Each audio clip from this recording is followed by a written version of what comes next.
এই গ্রীষ্মের তাপদাহে সবাই তো কর্মব্যস্ততার মধ্যে রয়েছে,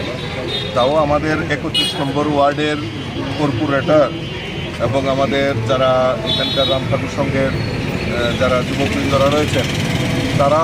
ইচ্ছা প্রকাশ করেছেন যে না, এই তাপদাহের মধ্যে যারা পথচারী মানুষ এবং যারা অটো রিক্সা বা শ্রমিক রয়েছেন তাদের মধ্যে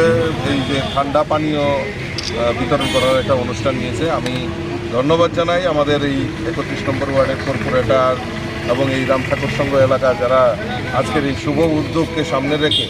তারা এই গ্রীষ্মের তাপদাহকে মধ্যে তারা বেরিয়ে আমাদের এই শ্রমিক ভাই এবং পথ চলতি মানুষকে যেভাবে তারা সহায়তা করছে আমি তাদেরকে অসংখ্য ধন্যবাদ জানাই। এবং আপনাদের মাধ্যমে আমার ভারতীয় জনতা পার্টির সমস্ত কার্যকর্তাদের কাছে আমি আহ্বান রাখব যে আসুন, আমরা যেহেতু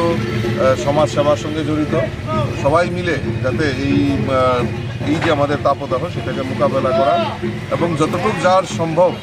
এই ঠান্ডা পানীয় এবং ঘর থেকে না বেরোনো এই জিনিসগুলি আমাদের মেনে চলা উচিত। Thank you.